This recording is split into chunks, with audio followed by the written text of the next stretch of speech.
Napakahalaga na tahimik at payapa ang buhay. What will people not give just to have peace? Hindi pa siguro ito labis na maunawa ng mga taong hindi pa talaga nakakaranas magulo o maguluhan. Pero yung mga nagdurusa ng mga magugulong isip na mapagkabag, nalilito, napakadali na sabihin talagang mapakahalaga yung kapayapaan sa buhay.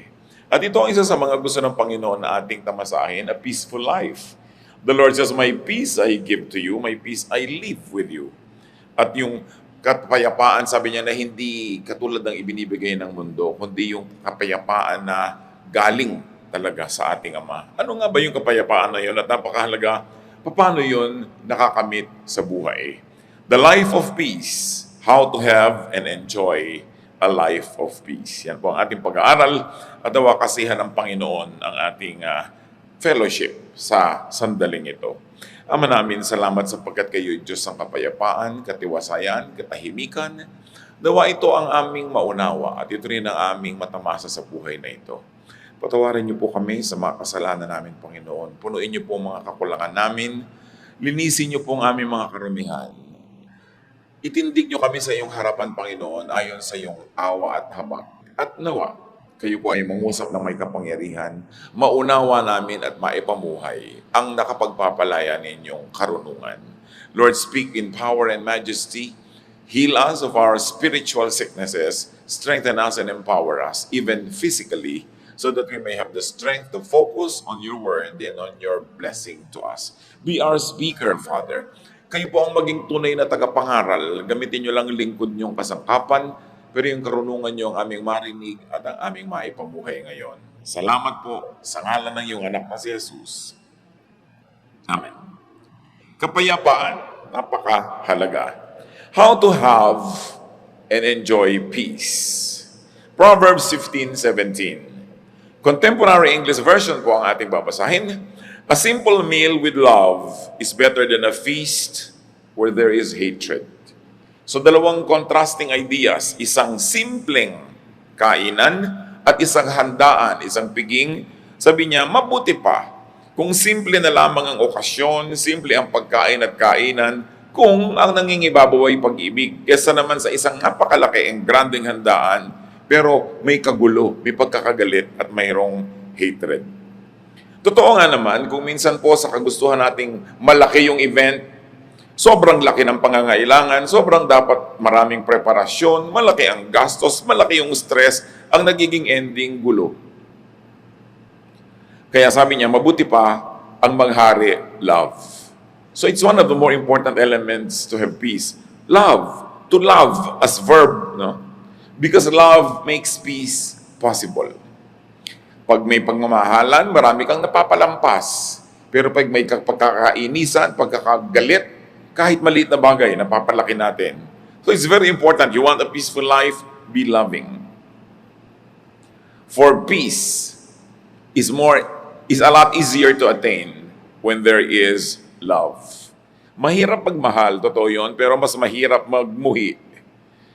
It's very difficult to love, but it's a lot more difficult to hate. It takes a lot more energy at mas nakakapagod yun. So madalay mga kapatid, para mas tahimik ang buhay, simplify.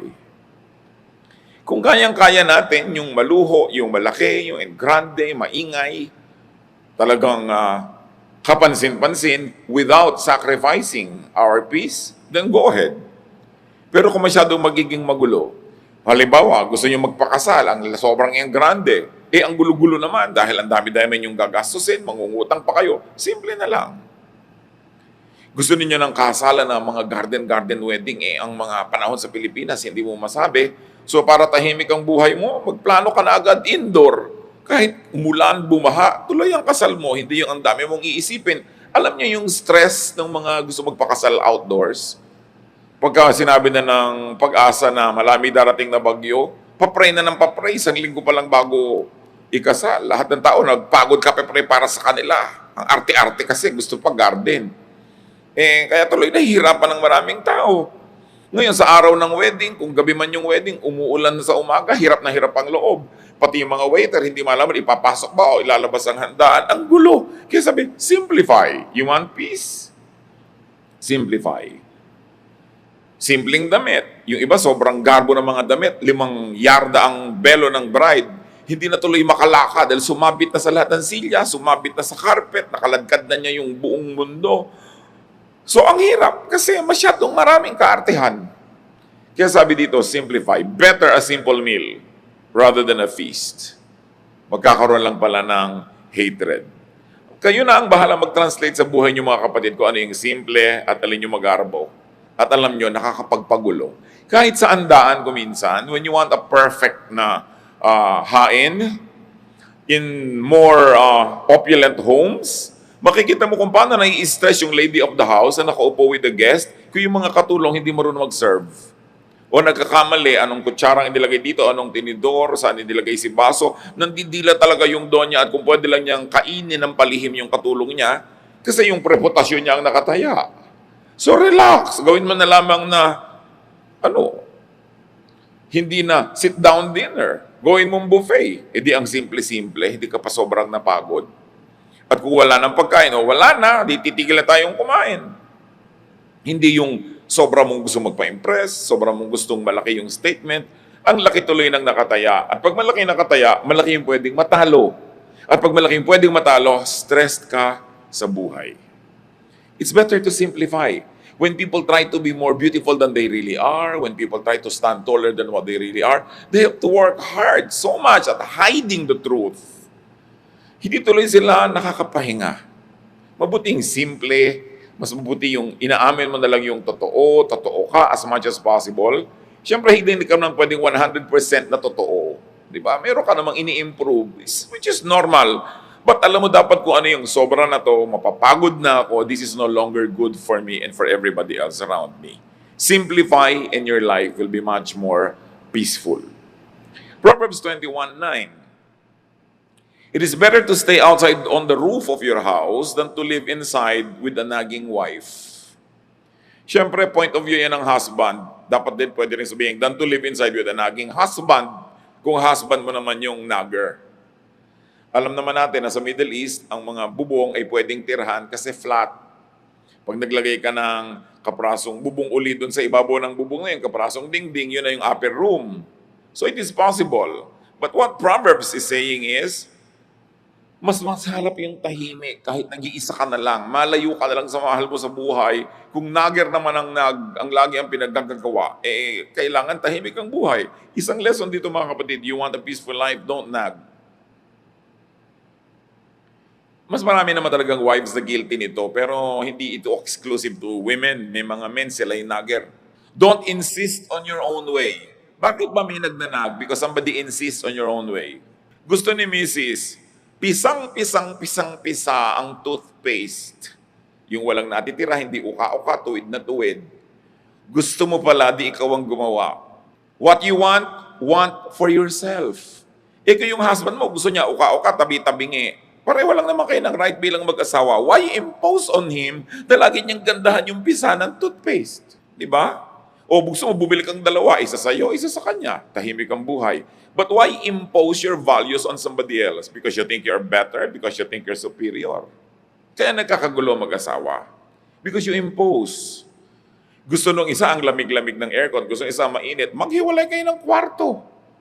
O wala na lang aircon para walang gulo. Yung gusto, yung isa ayos na ayos yung sa pinangkama, yung isa naman pagka sumakay sa kama, nagulo na lahat. Maghiwalay kayo ng kama. Ngayon, ayaw mo maghiwalay, tiisin mong magulo. Gusto mo pala mag-ayos ka. Pero kung ayaw niya mag-ayos, don't impose. When somebody imposes, that's when stress becomes unbearable. Siyempre naman, yun namang mga asawa, lalo kasambahay, kung pwede kang makisama dun sa mahal mo sa buhay para siya sumaya, di gawin mo rin. Pero ang totoong may problema nun, hindi yung ayaw pumisa ng toothpaste ng maganda, yung nagpipilit na laging gandahan yon. Yun ang mas may problem. Dahil yun, hindi naman ini-insist sa'yo ng asawa mong guluhan mo ang pagpisa. Siya, pumipisa lang, ganun lang. Pero hindi niya ini-impose sa'yo yung taste niya. Pero yung ini-impose mo sa kanya yung taste mo. Because pastor, di po ba mas maayos naman talaga yon? Oo nga, pero hindi. Sa 20 taon ba, nakasasabi mo sa kanya na natutunan na niyang pisain ang tama? Di ba ang dami niyo na naging gulo dahil lang dyan? Tanggapin mo na lang o magpalit ka ng asawa.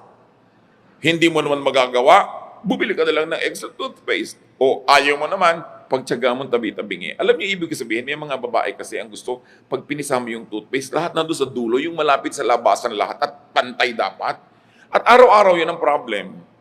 No? So tanggapin mo na lang kung yung asawa mo pag naliligo, tumatalsik-talsik dyan, nagiging parang kanal yung bahay nyo. Kaysa man mag-away kayo, punasan mo na lang.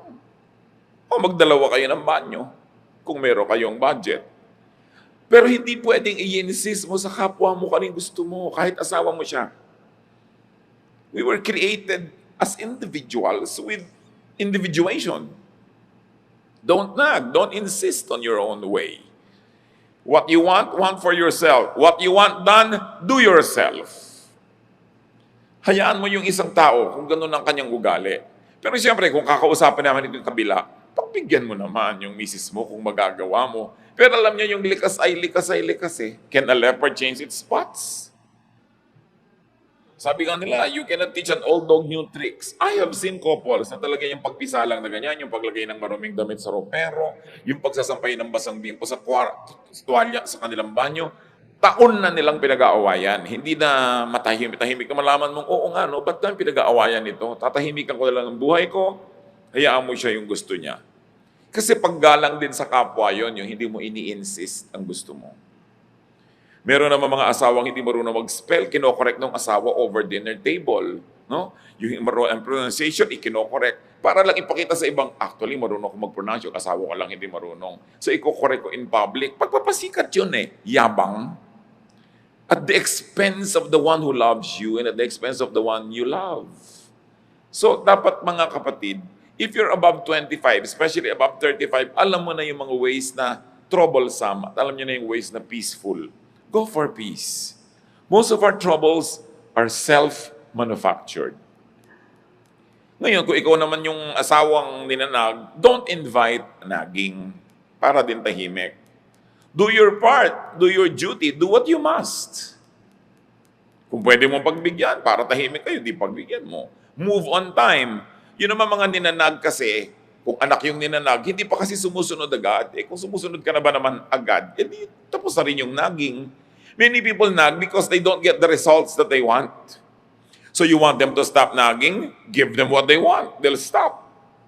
Now, if you want naman to stop this trouble in your life, change your standards so you don't have to nag. Both parties have to do something to have peace. Especially in a home, it takes at least 2 people to make trouble.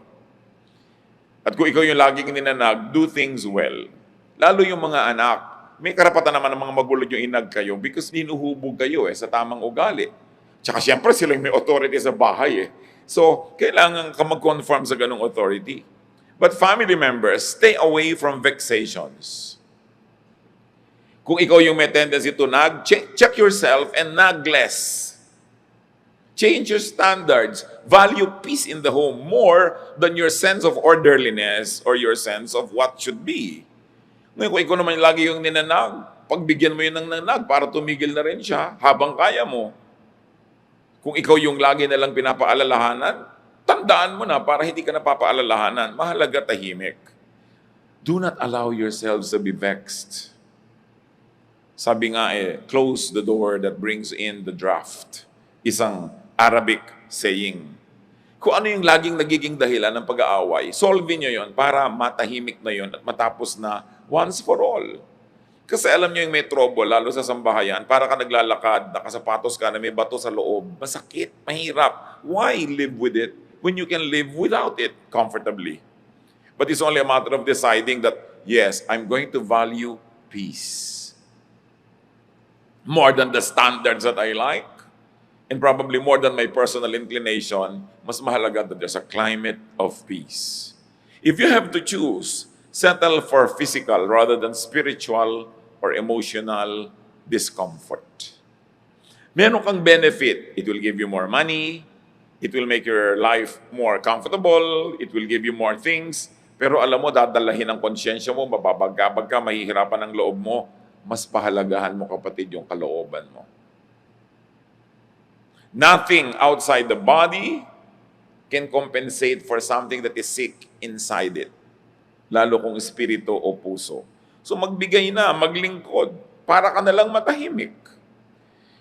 Kaya sa i-insist mo lagi, this is my right, this is my right. Pero lagi naman kayo nag-aaway, sige na nga. Doon sa mga agaw-agawan ng mga magkakapatid sa mana, dapat pantay-pantay, eksaktong-eksakto. Pero sa pagpapa-eksakto mo, sobrang nagiging gulo dahil meron talaga mahilig mang lamang. O kung hindi mo ikakamatay, ibigay mo na ng tahimik ang mundo. Lalo't alam mo na talaga makikipagpatayan siya, makuha lang ngayon. Ba't ka naman makikipagpatayan? Ibigay mo na lang. Lalo't hindi mo naman ikamamatay na ibigay yon para kayo tahimik. Alam niyo yung gulo, mga kapatid, expensive. You say, pagka naman ibinigay ko, mawawalan ako ng ganitong halaga. Pero pagka nang nawawala sa'yo na tumataas ang presyon ng dugo mo, nagkaka-stress ka, tumataas ang blood sugar mo, naapektuhan ang iyong kidney, naapektuhan ang iyong desisyon, naapektuhan ang itsura mo, yung mukha mo, may cost yun, hidden cost. Most of the time, we pay for those costs without knowing it. Na mas nalulugi tayo sa pagpipilit nating maging dapat makatuwiran, dapat yung right ko, dapat yung duty niya, dapat ganyan. Pero kahahanap mo no, lalo tayo na maibigay sa'yo, gumugulong buhay mo, gumugulo din yung iba. Ang mahalaga, tahimik.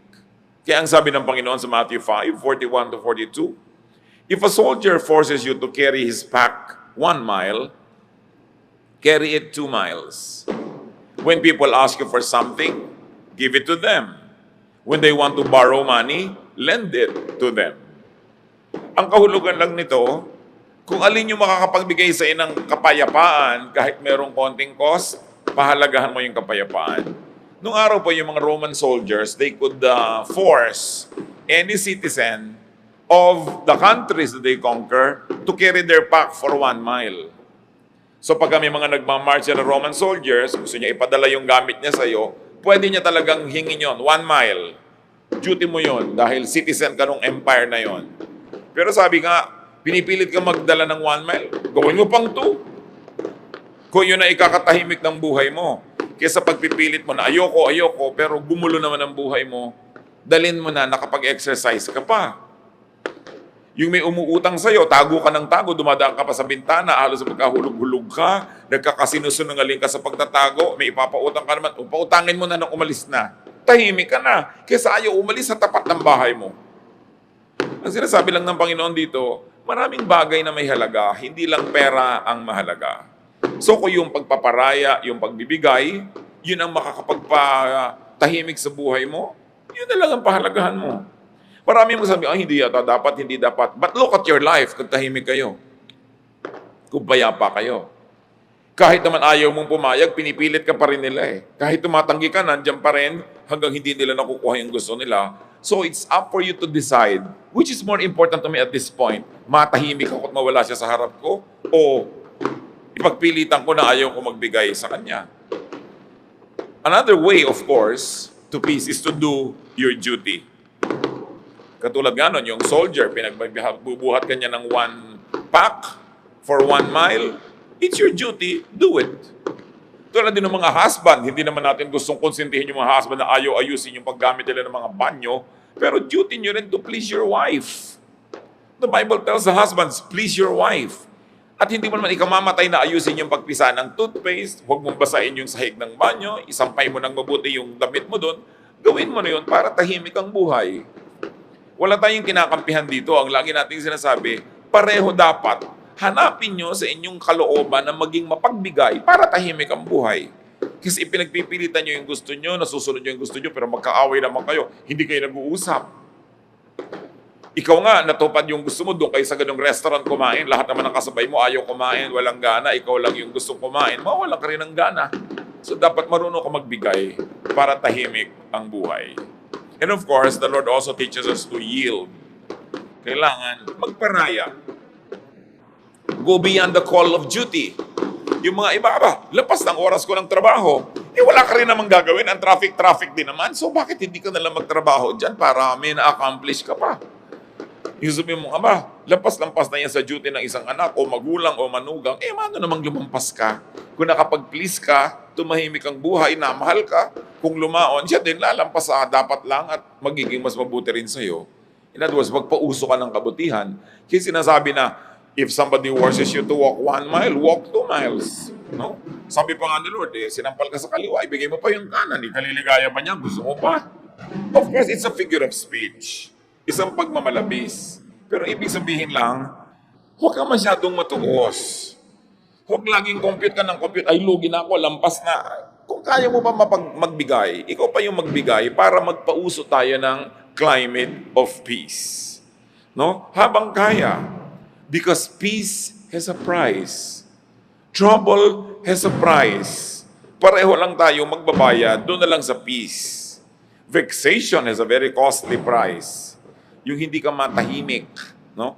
Gulong-gulo ka, mahal din yun. So kung minsan binabayaran na lang natin, binibili na lang natin yung katahimikan natin para rin sa ikabubuti ng ating kalusugan. And then give. Because to give is also a form of yielding. Especially when resistance or refusal would mean vexation. Siyempre, titimplahin nyo kung ano yung ibibigay, up to how much. Lagi mo kasing tinitimpla. Will not giving cause me so much in terms of peace? Will giving give me my peace? Kayo ang magtimpla nun. Siyempre, ang ending dapat panalo. In the sense na tahimik ang inyong buhay. Learn from the bamboo. Bihirang kawayan ang nababali pagka mayroong bagyo kasi nagbibigay. Pag malakas yung hangin, yumuyuko lang siya. Yung mga punong matitigas, yan ang mga nababali kasi lumalaban sa hangin. There is wisdom in yielding. Galit na galit yung mahal nyo sa buhay, yield. Kahit hindi kayo sang-ayon. Bukas, pag malamig na yung ulo niya, tsaka naman kayo magsalita, huwag nyong labanan yung hangin na malakas kasi baka lang kayong mabali. Kailangan marunong ka magparaya. Isa pa sinasabi sa 1 Timothy 6:6-7, para tayo payapa. And religion does make your life rich by making you content with what you have. We didn't bring anything into this world, and we won't take anything with us when we leave. At totoo nga naman, wala kang dala sa mundo, wala ka ring dadalhin pag alis mo rito. So kailangan daw ang tao merong contentment. Learn contentment. Have what you like, if you can have it. But if you cannot have what you like, learn to like what you have. Then tatahimik ang iyong buhay. At kailangan ng tao kontento. Mataas ang pangarap mo, pero kung sa kadinala ng kakayahan mo, magsaya ka na doon. Mangarap ka uli, reach out further, pero kung saka lang dinala ng araw na biyahe mo, doon ka lang nakarating, learn to be happy with it. Because you will always, if you will always desire for what you do not have, if you will always complain for the things that are not within your reach, you will only be miserable. Hindi lang nadadaan sa pagkain, sa clothing ang buhay, marami pang iba. Sabi sa Luke 12:13, life is more than food or clothing. Siyempre, metaphor yan, isang talinghaga, yung food and clothing for all the material things that we desire. Sabi, well, okay, plant so you harvest, reach out, far, wide, pero kung doon ka na lang dinala ng buhay, sa kabila ng pagsisikap mo, mahalin mo kung anong binigay sa'yo ng Panginoon, appreciatein mo kung anong kalagayan mo ngayon. Huwag kang laging magsikap, magpayaman, magpasikat, maging makapangyarihan. Kasi yung pagyaman, pagsikat, pagiging makapangyarihan, hindi yan garantiya na lagi kang mas sasaya kung mas sikat o mas mayaman o mas makapangyarihan. Ang problema ko minsan sa yaman, kailangan mo uli ng napakaraming yaman to maintain it. Ang problema sa kapangyarihang natikman, kailangan mo ng mas marami pang kapangyarihan to maintain it because somebody else likes it. And in getting it or keeping it, a lot of trouble can come into your life. 1 Timothy 6:8-10. So we should be satisfied just to have food and clothes. People who want to be rich fall into all sorts of temptations and traps.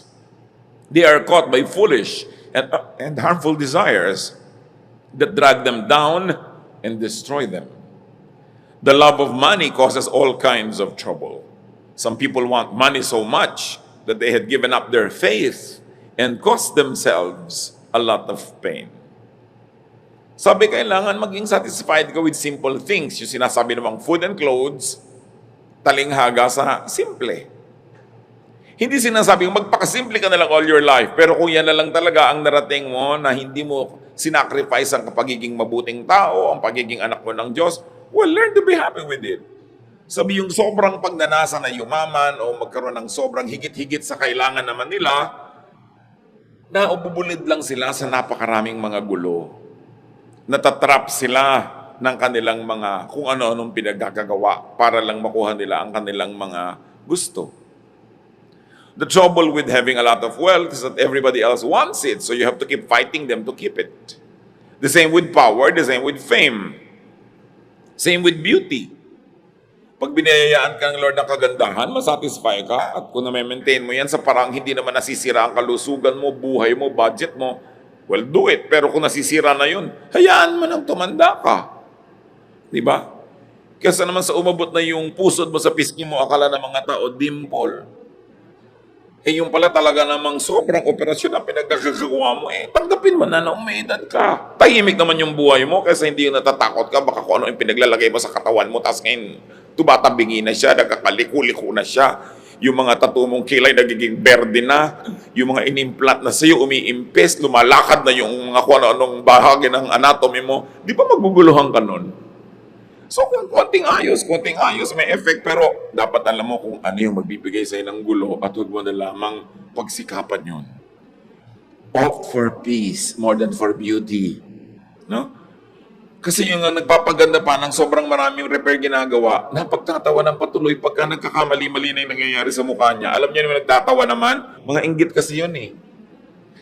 Kaya lagi natin pinagtatawanan yung mga nagkatabi-tabingi. Tumabingi. Ang inggit ka lang kasi di mo na-afford. No? So, all form of criticism comes from envy. Dahil kung talaga maka-Diyos ka, may tumatabingi yung muka, maaawa ka dapat. Pero ba't mo pinagtatawanan? Inggit ka siguro. Kung hindi man ngayon, noon. Kaya tuwang-tuwa ka ngayon na mas maganda ka pa. So, buti pa ako. Di ba ganun yun? Buti pa ako, hindi tumabingi yung mukha ko. So, analyze din natin sarili natin. Baka meron tayong envy. Pero mahalaga mga kapatid, to be satisfied. Di ba? Kung 45 na yung bust line nyo, tama na. Anong gusto nyo? 90? Yung iba talagang wala na, nasusubsub na halos, ayaw pang tumigil. No? Hindi natitigil kung ano pinagkagagawa sa katawan. Hindi lang sa physical repair. Yung sobrang honor na, gusto pa, nagngangangalngal dahil 99 yung grade. Ano ka ba? 99 na nga, yung kasunod mo, 88 pa lang, tapos ang lungkot mo pa, dapat matuto na tayong sumaya. Kung yun na yung best natin. Ito na yung buhay na naibigay sa inyo ng asawa nyo. Dati, ikaw ay isang may bahay na walang bahay, no? So, hindi ka na nagkabahay kahit kailan, may asawa ka naman, di sumaya ka na. Kasi may bahay na wala naman siya katabi, wala naman siya kapiling sa buhay. Yun ibig sabihin, count your blessings. You are not better than the other person. But what's important is for you to count your blessings. Siyempre, kung marami kang anak, laging halos wala kang pera, ang dami mong binabayaran, matrikula, gastos, pero dumadami naman yung tao na nakapaligid sa'yo, tumatanda ka, meron kang mga kasama sa buhay, kakaapo ka, kanya-kanyang blessing yan, kanya-kanyang bilang, kanya-kanyang pagsisikap na maging kontento sa buhay. It's very important to be happy. Hindi ka masyadong matangkad, huwag ka nang malungkot, at least hindi ka tatamaan ng kidlat. Kasi yung matataas ang tinatamaan ng kidlat, di ba? Lagi sabi mo, merong blessing ang buhay ko, I will be happy with it. I will celebrate what God gives me. Hindi naman ibig sabihin ng kontento, wala ka ng pangarap at wala ka ng pagsisikap at ambisyon. Yes, dapat mag-ambisyon, mangarap, pero kung hanggang doon talaga ang narating ng kaya mo, accept it and then celebrate it. If more means more trouble, more stress, more pain, what's the point? Sobrang lumaki nga ang kita niyo mag-asawa pero nagkahiwalay na kayo forever. Hindi ba kayo pwedeng mabuhay ng konti lang pero masaya naman kayo? Pinipili. Hindi lang pera ang mahalaga. Merong mga mag-asawang hindi na nagkasama kahit kailan dahil puro laging palaki ng palaki ang babayaran, kukuha ng uhulugan, babayaran, hanggang namatay na yung isa, o kung ano na yung nangyari, hindi na kayo nagkasama. What's the point? Hindi ko naman sinasabing huwag kayo maghiwalay para maghanap buhay, pero hanggang kailan? When do you stop? When is enough enough? Ang tao dapat tututo ng contentment. The length of one's life is constant and limited. More power, more money, more beauty doesn't mean more enjoyment. Mas marami pa nga nagpapakamatay na maganda kaysa hindi maganda. Mas marami nagpapakamatay na tagumpay kaysa bigo. Mas marami nagpapakamatay na mayaman kaysa mahirap. So nakikita natin, hindi naman masamang yumaman o maging sikat o maging makapangyarihan. Pero kung hindi naman yun ukol para sa inyo at sobrang hirap para lang i-maintain, what's the point? Nakikita nyo, di ba ang mga bundok, iba-iba yung height? Pero ang totoo, pag tinignan nyo yung Earth from far, far away from the moon, parang bilog, ibig sabihin, hindi naman kita yung agwat ng mataas, mababa. Parang pantay lang. Ganon din tayo mga tao. Pantay-pantay din tayo. Mukha lang tayong hindi pantay-pantay pag tinitingnan natin sa malapit. Pero sa malayo, pare-pareho lang tayo na hindi natin alam kung gaano tagal-tagal tayong mabubuhay. At kung naging maingat tayo, malusog at pinalad, pare-pareho siguro lang na ang buhay aabot hanggang 90, 100, kung sobrang mahaba, 110. Pero wala namang mabubuhay ng 1,000, 2,000 years. Pare-pareho lang. In other words, what am I trying to say? No? Why bother to have more property than others when pare-pareho din naman kayong mamamatay? Why bother to be more beautiful than the other person na pareho lang naman kayo na hinihintay ng kabaong? Hindi masama kung madaling mangyari sa buhay mo yung mga yon. Pero kung sobra ang ibinabayad mo in terms of internal trouble, huwag na lang. Live your life. Kasi kung nabuhay ka ng 70, 80 years, pero ang laking percentage yun, lagi kang nagkukumahog, lagi kang nai-stress, lagi kang naghahabol, lagi kang nagko-compete. Tapos yung isa, tahimik lang yung buhay niya.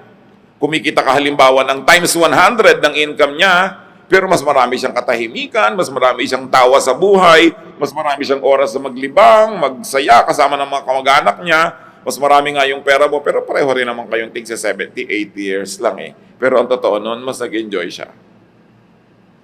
It doesn't follow that when you're poorer, you enjoy more. What I'm trying to say is, if by trying to get more and more and more, you already begin to be troubled, it's not worth it. Ang pahalagahan mo, mas tahimik.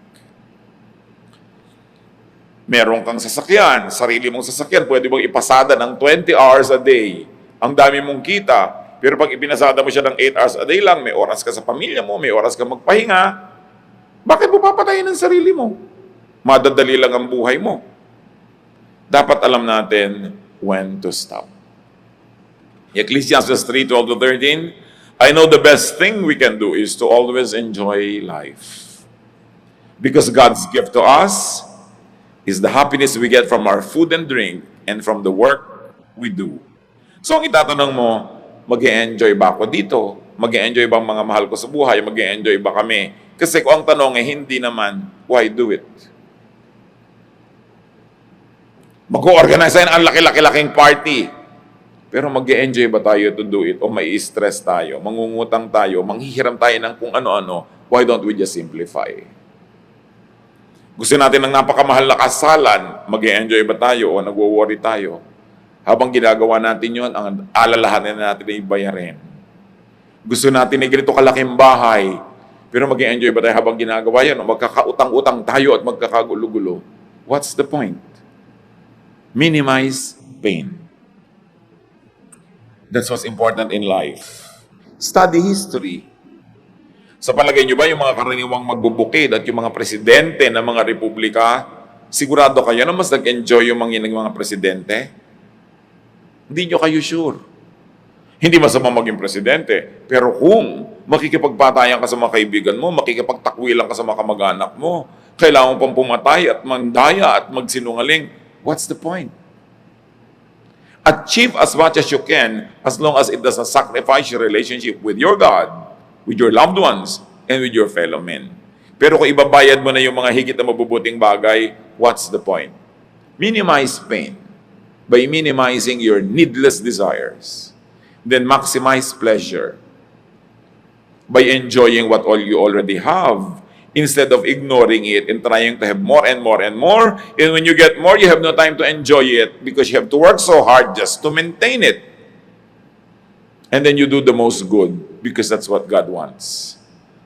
The best way to enjoy life and have peace is to please God. And God is pleased when we do the most good. So you minimize pain, you maximize pleasure, you do the most good, and then die. Meet your Maker. Whether you like it or not, you're going there. Pero ang itatanong mo, pag nilingon mo yung buhay mo, was it pleasant? Was it nice? Or was it full of strife? Baka sa sarili mong libing, hindi mo lang makipaglibing ang kapatid mo dahil inagawan mo siya ng mana. Is it worth it? Mas humaba pa talaga yung buhay mo kaysa sa kanya? Mas sumarap ba talaga ang pagkain mo? Pwedeng sumarap, pero mas may gana ka ba kaysa sa kanya? Pwedeng nakabili ka ng mas magandang bahay, magandang kwarto at kama, pero mas mahimbing ka nga ba talagang matulog dahil lang nagkaroon ka nun? Pero kung binabagabag ka pa ng budhi mo, wala ka pa naging mga kaibigan, nakagalit mo pa yung dati mong mga kaibigan, is it worth it? You should know when to stop. Kung minsan meron sa ating pinagpapala ng Panginoon, kumikita tayo ng malaki, everything's going well, healthy tayo, pero ayaw nating tumigil, nagiging sakim tayo. Pag naging sakim ka na, gusto mo na lang more and more and more, itatanong mo na sa sarili mo, is the enjoyment directly proportionate to the increase in what I have? Kasi may diminishing returns din yan. Alam niyo yun naman yung pera, mahalaga lang yan sa taong walang pera. Pag wala kang kapera-pera, 1,000 pesos means so much. Kaya pagka yung may mga 30th month pay, pagka end of the year, yung ibibigay mong 30th month pay, magkano? 10,000, 20,000, whatever it is. Sayang-saya yung pamilya, nagkakagulo kung anong kakainin at gagastusin nila. Pero kung ikaw na yung may-ari ng kumpanya, ang totoo, kahit 3 million pa yung madagdag sa pera mo, bali wala na eh. Nadagdag lang sa salansan mo, nadagdag yung number, but it doesn't give you as much happiness and pleasure kasi yung mga empleyado mong tuwang-tuwa dahil nakabili ng pagkaalat-alat na hamon. Hindi ko mas maraming pera, mas may enjoyment. So pag alam mo, ay may diminishing returns na, it means I must focus on something else. And it means probably how to enjoy more what I already have rather than on working harder and harder to have more and more, which does not proportionately add pleasure to your life. Inner peace is important because it gives man the time and space to hear God, to know God. So kung ang ating pagpapasikat, pagpapayaman, ang ating paghahangad, gumugulong isip natin, pati pagpe-pray, hindi na natin magawa, wala na tayong oras, wala na tayong panahon para magbulay-bulay ng mga mahalagang bagay. Para ano pa? When you don't hear God and know God more, you will lack the peace that you will need in this life. So know when enough is enough. Psalm 46:10, our God says, "Calm down and learn that I am God." Who will learn that God is God? Those who are calm, those who are peaceful, those who are quiet. But when your quests take away the calm, the peace, the quietude, you will have vexation.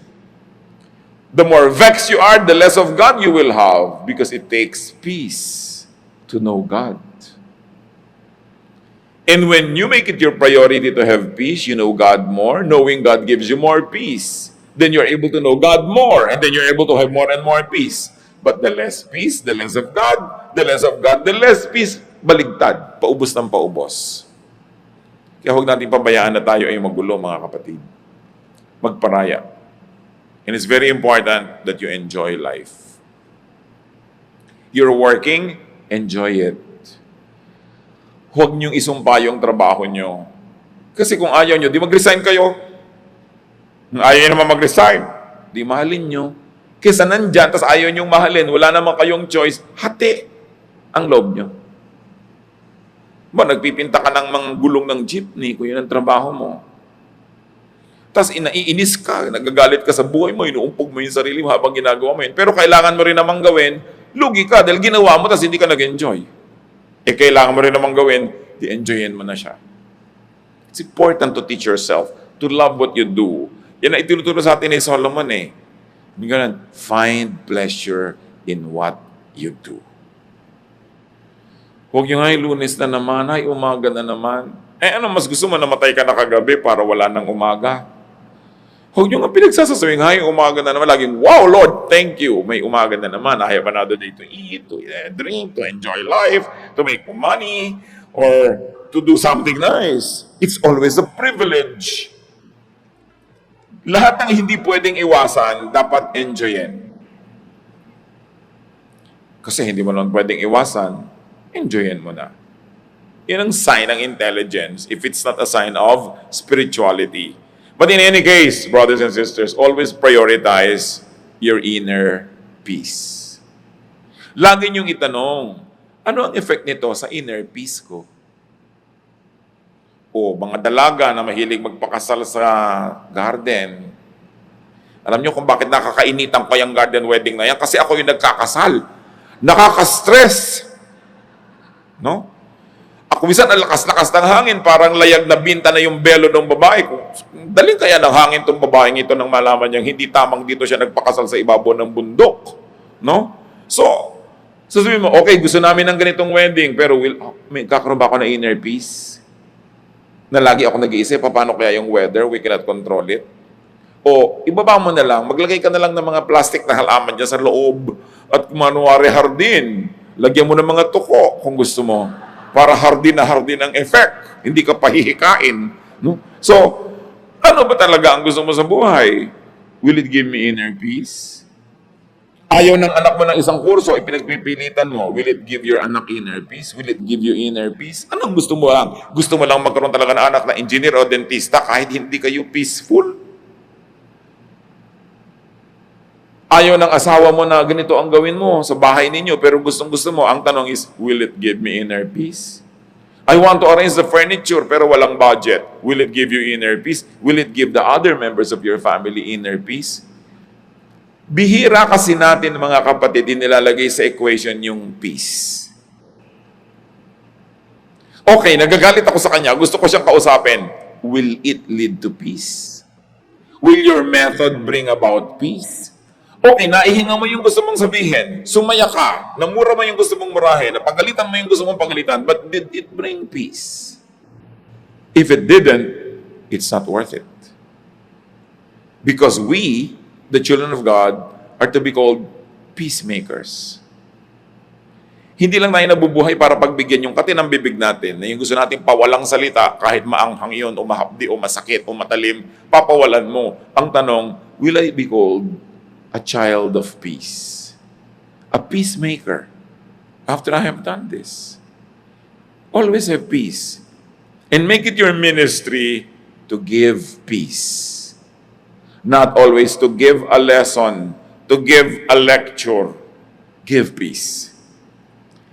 Pag kayo nagbibigay ng kapayapaan sa inyong kapwa, hindi nyo sila kailangan itali sa inyong paligid. Sila na mismo ang magbo-volunteer na susunod-sunod sa inyo, sasama sa inyo, kasi peace ang napapala niya. Pero pag laging gulo ng isip, bagabag, lalayo sa inyo. Gusto nyo ba yun? Bakit ang daming magagandang babae o magagandang lalaki nilalayuan ng asawa? Kasi hindi peaceful ang buhay nila. Merong dating babaeng mahal na mahal si lalaki, pero after 20 years, ayaw na niya, sinusumpa niya, hindi ko na kaya. Sabihin niya, ano hindi niya kaya? Yung gulo ng loob. Huwag na, di bali na. Kung guwapo ka, di bali na may pera ka, ayoko na. Kasi ang mahalaga talaga, peace eh. So give peace. Allow others to be peaceful. Hindi ko mo lamang ikaluluwag ng loob mo, ibinuntun mo na sa kapwa mo, siya naman ang nahirapan. Be kind. So ang tanong, what vexes you? Anong gumugulo sa isip nyo? Ano nagpapagulo sa kalooban nyo, mga kapatid? Na pwede namang tanggalin para huwag na lang kayo maguluhan. Tanggalin nyo na para gumaan ang buhay nyo. Kung kaya nyo mabuhay nang wala yon, what's the point? Diba? Kaya mahalaga yung confession, you confess to God because you have peace. Nagko-confess ka sa kapwa mo, hinihingi mo ng tawad yung kasalanan mo kasi you will have peace. And many times, it is our admission of our wrongdoing that will pave the way for a peaceful relationship. Pahalagahan natin yon. No? Hindi lang magkaroon ng pera, hindi lang makagbili ng ganito at ganon, kundi tumahimik ang ating kalooban. Maiksi ang buhay ng tao. Kahit bigyan ka pa ng 100 years, what is that compared to eternity? Sayang ang bawat araw at bawat sandali kung sa halip na tahimik ay magulo. Sayang ang lahat ng ating paghihirap kung ang magiging ending, magkakagulo lang, magkakagalit lang ang mga tao. It's pointless. God is God of peace.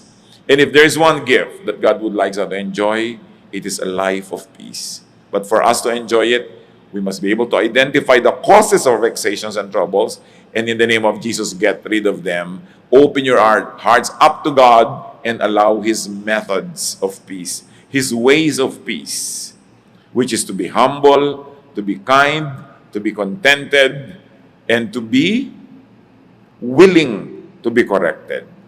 Don't always insist on your own way. Sabi sa Corinthians, love does not insist on its own ways. Mas pilitin natin na maging mapagbigay kesa mapag-impose. Mahirap kasama yung laging gusto niya, siya ang nasusunod. Pwedeng masunod siya ng masunod, but after a while, wala na rin susunod sa kanya. Mawawalan ka na rin ang kasama. Don't always impose yourself. Give peace to people who think otherwise, who like something else. Kanya-kanya lang ng panahon, bigayan dapat ang buhay, lalo sa mag-asawa at sa pamilya. Ama namin Diyos. Siyasatin niyo po ang puso namin ngayon kung kami po ay payapa. Tahimik ang aming buhay. Dalawang uri ng kaguluhan, maaaring kaguluhang dahil sa aming pamamaraan ng buhay at meron mga kaguluhan na espiritual na kung tutuusin, meron din kami pananagutan kung bakit kami nasuot sa magulong spiritual life. Pakita niyo sa amin ang mga pagkakamali namin para maituwid, Panginoon. Pakita niyo rin yung pagiging naming selfish when we insist on our own ways. When our peace means trouble for other people. Teach us, Lord, to balance na may bigayan na marunong din kami magparaya para kumisa naman. Sila naman yung payapa. Kahit kami ang magbigay. Sa lahat ng mga pamilya dito, Panginoon, na ngayon ay pinaghaharian ng gulo, kanya-kanya, agawan, awayan, pataasan ng mga pride, kanya-kanyang mga kasakiman. Patawarin niyo kami at ipakita niyo sa amin ang pananagutan namin at nawa maging daan kami, Panginoon, para gamutin niyo ang aming mga pamilya. Bless every family represented here. And through the people that hear your word and obey your word, O God, let your peace come into every family. Even workplaces, even communities and organizations. Pero una ngayon ang hinihiling namin, Panginoon, siyasatin mo ang puso namin at ipakilala mo, ipamukha mo sa amin ang mga pamamaraan, ugali, pag-iisip namin na kalaban ng kapayapaan. Nagbubunga pa ng gulo. Gulo sa aming kalooban, gulo sa aming kapaligiran, gulo sa aming mga relasyon. Teach us your ways, O God. Your ways that are peaceful and peaceable. Your ways that not only bring about peace in us, but also promotes peace wherever we go. Teach us and make us agents of peace.